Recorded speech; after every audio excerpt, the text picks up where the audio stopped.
إن الإنسان لفي خسر إلا الذين آمنوا وعملوا الصالحات وتواصوا بالحق وتواصوا بالصبر. وقال رسول الله صلى الله عليه وسلم: إنكم على بينة من ربكم ما لم تظهر فيكم سكرتان: سكرة الجهل وسكرة حب العيش، وأنتم تأمرون بالمعروف وتنهون عن المنكر وتجاهدون في سبيل الله. فإذا ظهرت فيكم حب الدنيا فلا تأمرون بالمعروف ولا تنهون عن المنكر ولا تجاهدون في سبيل الله. القائلون يومئذ بالكتاب والسنة كالسابقين الأولين، أو كما قال صلی اللہ علیہ وسلم۔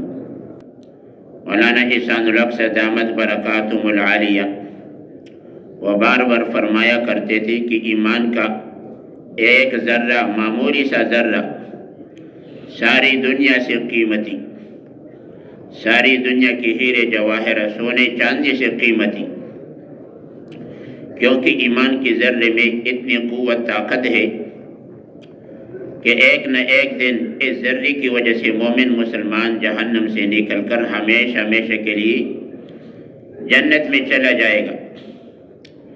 لیکن اگر کوئی دنیا سے چلا تو گیا، لیکن ایمان کا ذرہ بھی ساتھ لے کر نہیں گیا، اللہ کی دشمنی میں وہ چلا گیا، چاہے وہ دنیا کا بادشاہ تھا، چاہے دنیا کے ہیرے جواہرات کا مالک، سونے چاندی کا مالک، ملکوں کا مالک، خزانوں کا مالک، لیکن ایمان کے ذرے کے بغیر وہ چلا گیا ہے، اس لیے وہ ہمیشہ ہمیشہ جہنم میں ذرہ برابر ایک منٹ ایک سیکنڈ کے لیے وہ جہنم سے نہیں نکل سکتا۔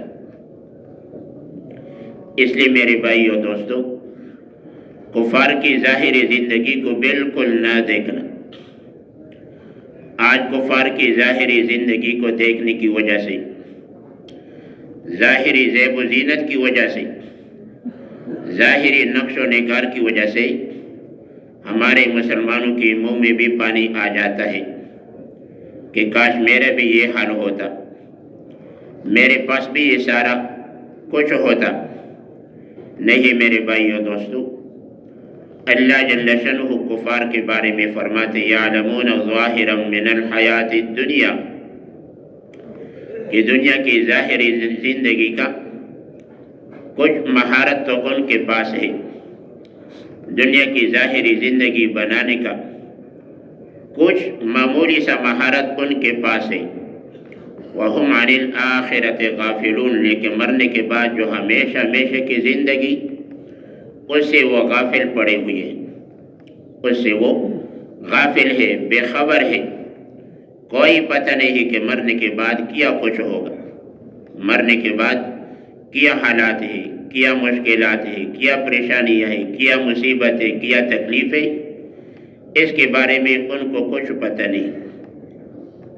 یہ محنت اسی کے لیے ہے کہ سب سے پہلے ہم مسلمان پورے دین پہ آ جائے، دین اسلام پہ آ جائے، اور پھر کفار بھی دین اسلام پہ آ جائے، ورنہ وہ خسارے میں ہمیشہ ہمیشہ کے لیے خسارے میں۔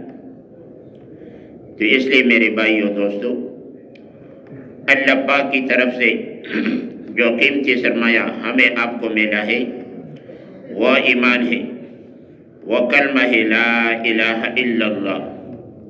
یہ اتنا عظیم کلمہ، اتنا عظیم کلمہ نبی پاک صلی اللہ علیہ وسلم فرماتے ہیں: من کان آخر کلامہ لا الہ الا اللہ دخل الجنہ، جس کا مرتے وقت آخری کلمہ لا الہ الا اللہ ہوگا تو وہ سیدھا جنت میں جائے گا، وہ جنت میں جائے گا، چاہے اول وہلے میں جائے یا بعد میں جائے، لیکن وہ ضرور جنت میں جائے گا۔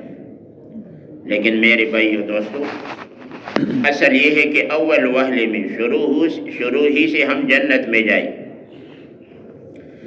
جہنم کی شکل بھی اللہ جل شانہ ہمیں آپ کو نہ دکھائے، مسلمانوں کو نہ دکھائے، کیونکہ جہنم میں شر ہی شر، فساد ہی فساد، مصیبت ہی مصیبت، تکلیف ہی تکلیف، رونا دھونا، نہ کھانے کو کچھ ملے گا، نہ پینے کو کچھ ملے گا، نہ آرام کے لیے کوئی ایک منٹ ایک سیکنڈ ملے گا، عذاب ہی عذاب، آگ ہی آگ، وہاں سانپ ہی سانپ، بچو ہی بچو، کھانے کو زقوم ملے گا، ان شجرۃ الزقوم طعام الاثیم، زقوم کانٹے دار درخت ہے، کانٹے دار پھل، کانٹے دار میوہ،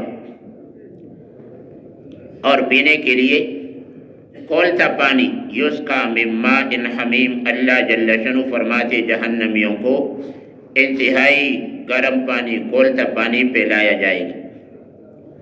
گرم پانی سے یہاں وضو نہیں ہوتا، غسل آدمی نہیں کر سکتا، پھر وہ گرم سے گرم پانی پینا، اللہ جل شانہ فرماتے یتجرعہ ولا یکاد یسیغہ، کہ وہ گھونٹ کر پئیں گے لیکن نیچے نہ اتار سکیں گے، نہ نگر سکیں گے۔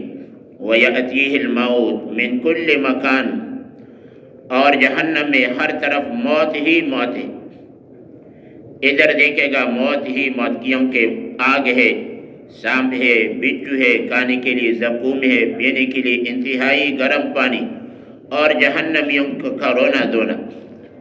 آگے دیکھے گا یہی حال، بائیں دیکھے گا یہی حال، پیچھے دیکھے گا یہی حال، نیچے بھی آگ اور اوپر بھی آگ۔ اس لیے اللہ جل شانہ فرماتی وَيَأْتِيهِ الْمَوْتُ مِنْ كُلِّ مَكَانٍ، ہر طرف سے موت ہی موت، وَمَا هُوَ بِمَيِّتٍ، لیکن جہنم میں پھر مرنا بھی نہیں ہے، جہنم میں پھر مرنا بھی نہیں ہے۔ دنیا میں موت پہ انسان مصیبتوں سے چھٹکارا پا لیتا ہے، لیکن وہاں پھر مر بھی نہیں سکتا۔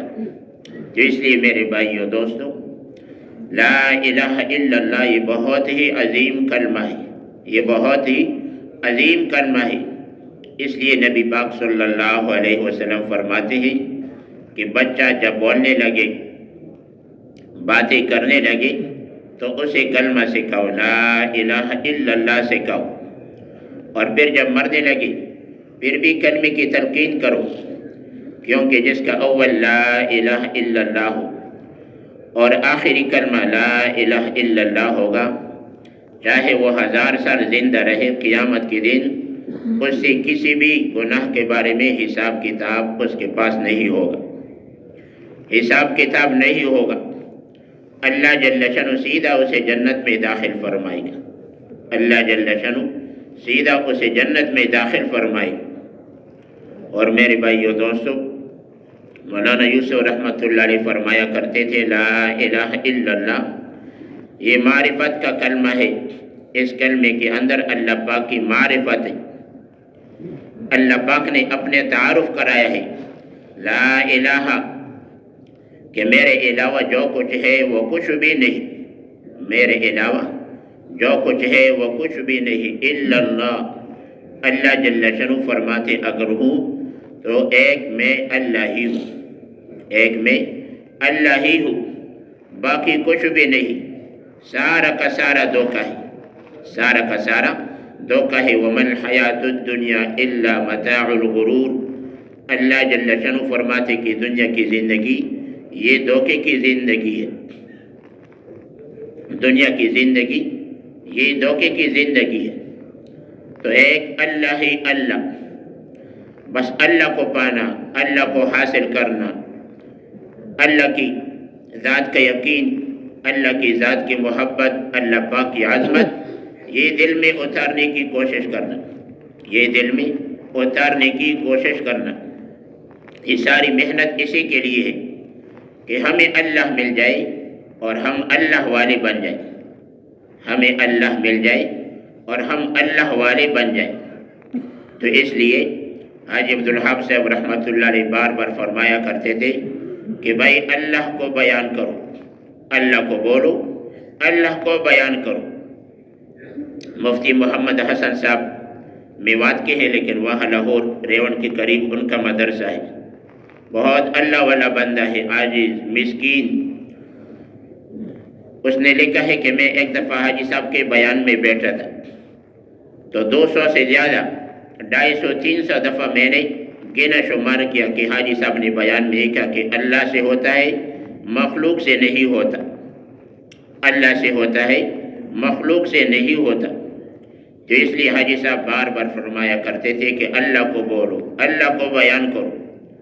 اور ہمارے بڑی بھی کہتے ہیں کہ ہر بیان کی ابتدا وہ اللہ پاک کی بڑائی سے ہو، اللہ پاک کی عظمت سے، اللہ کی ذات کی یقین سے کہ اللہ سے ہوتا ہے مخلوق سے کچھ نہیں ہوتا.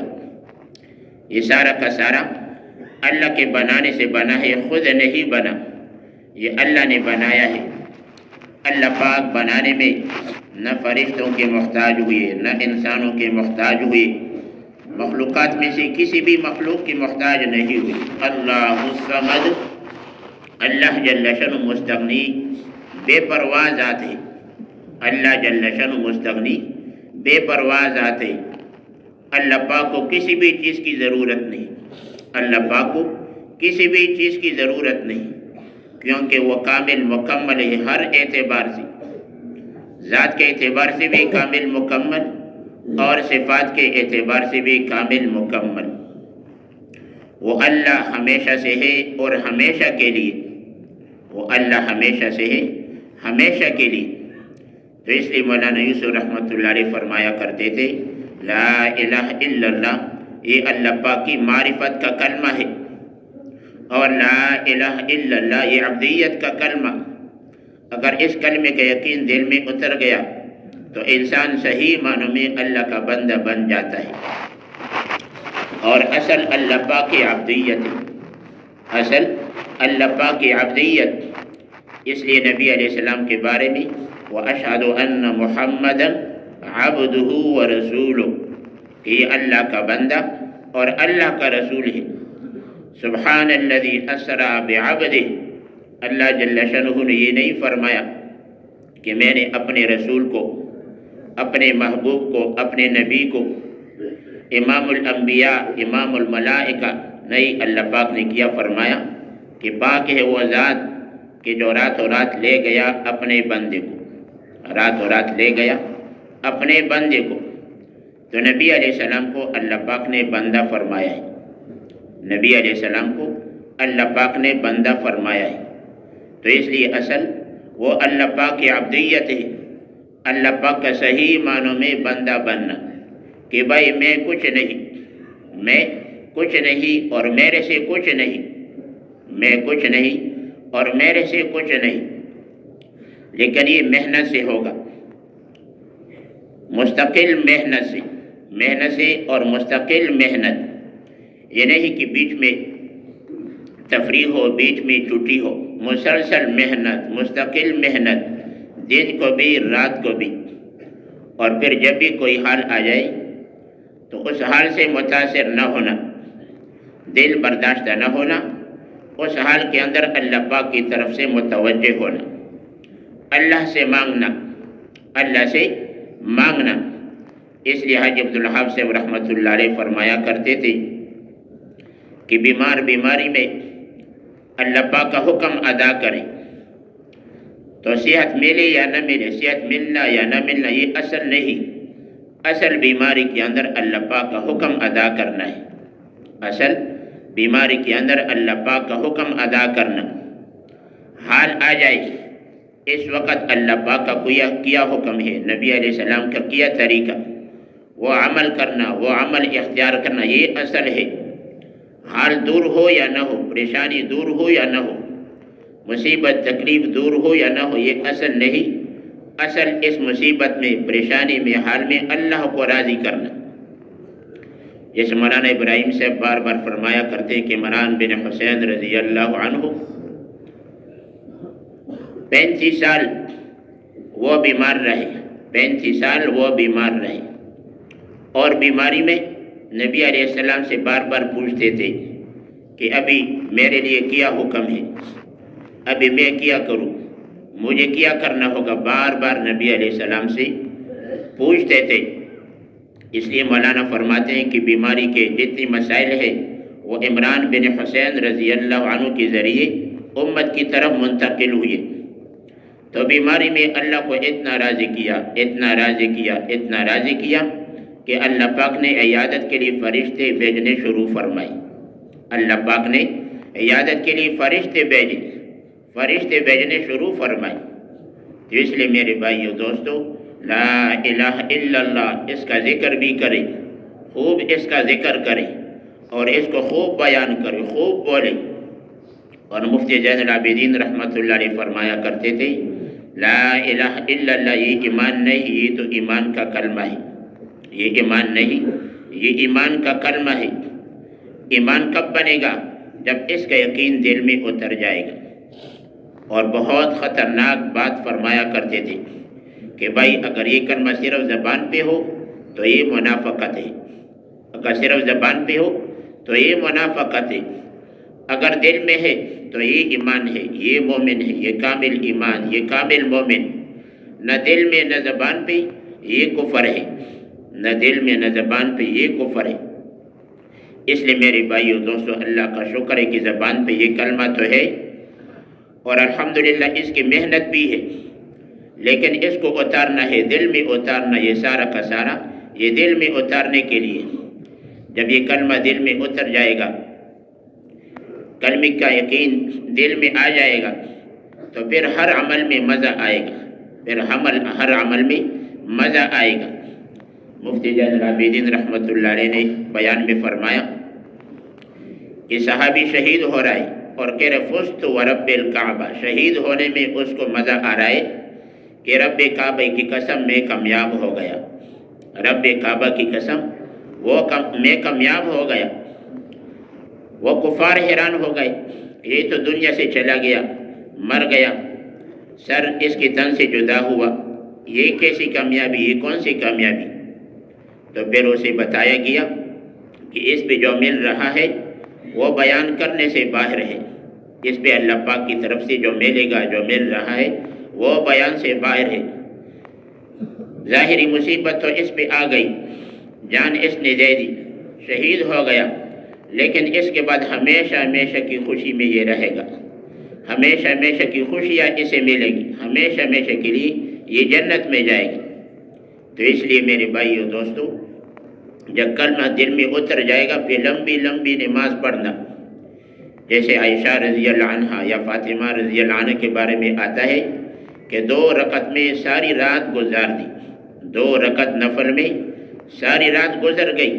جب رات گزر گئی تو کیا کہا کہ کتنی چھوٹی راتیں ہیں کہ صرف 2 رکعت نماز، کتنی چھوٹی راتیں کہ صرف 2 رکعت نفل نماز، حالانکہ 2 رکعت میں ساری رات انہوں نے گزار دی، ساری رات انہوں نے گزار دی۔ اس لیے اللہ پاک صحابہ کے بارے میں فرماتے ہیں تراہم رکعا سجدا، کہ جب بھی تو میرے محبوب کے ساتھیوں کو دیکھے گا، صحابہ کو دیکھے گا، یا تو وہ رکوع میں ہوں گے یا سجدے میں ہوں گے۔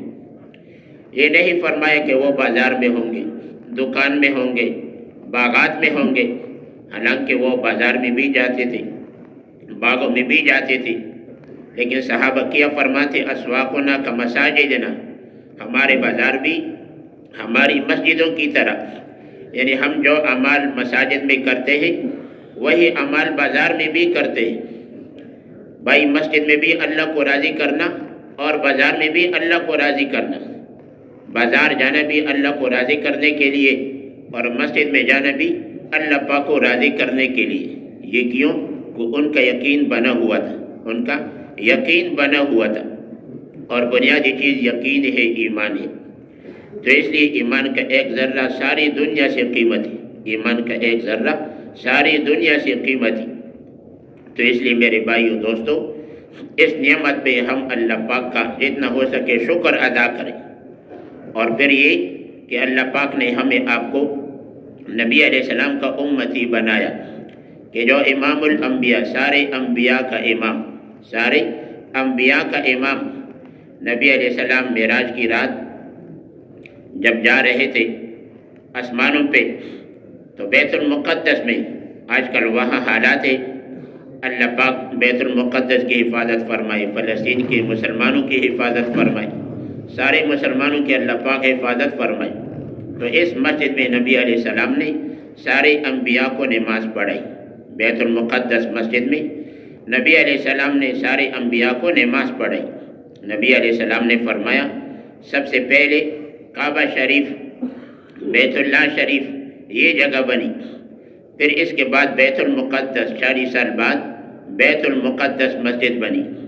اور نبی علیہ السلام فرماتے ہیں کہ کعبہ شریف، حرم شریف کے اندر ایک نیکی 1 لاکھ پہ، حرم شریف میں ایک نیکی 1 لاکھ پہ، ایک نماز 1 لاکھ پہ، اور بیت المقدس میں ایک نماز 25,000 پہ۔ اور اللہ جل شانہ فرماتے ان اول بیت وضع للناس للذی ببکہ مبارکا وہدی للعالمین، کہ سب سے پہلے انسانوں کے لیے، لوگوں کی عبادت کے لیے جو جگہ بنی ہے وہ بیت اللہ شریف کعبہ شریف ہے۔ بیت اللہ شریف کعبہ شریف کہ جس کی طرح منہ کر کے ہم نماز پڑھتے ہیں، سارے مسلمان منہ کر کے نماز پڑھتے ہیں، بلکہ کوشش یہ ہوتی ہے کہ جو بھی عمل کرے، جو بھی عبادت کرے، مسلمان یہ کوشش کرتے ہیں کہ کعبہ شریف کی طرح منہ کرتے ہیں۔ نماز میں تو ویسی فرض ہے، باقی اعمال میں بھی یہ اہتمام۔ مولانا احسان اللہ سے دامت برکاتہم العالیہ فرمایا کرتے تھے کہ تسبیحات کا فائدہ جب ہوگا جب ہم باوضو ہو، تشہد کی شکل میں دھیان توجہ کے ساتھ کعبے کی طرح منہ کر کے ہم تسبیحات پڑھیں اور ایک وقت مقرر کریں، روز اس وقت میں صبح کی تسبیحات اور شام کی تسبیحات، پھر جا کے تسبیحات کا فائدہ ملے گا، پھر جا کے تسبیحات کا فائدہ ہو۔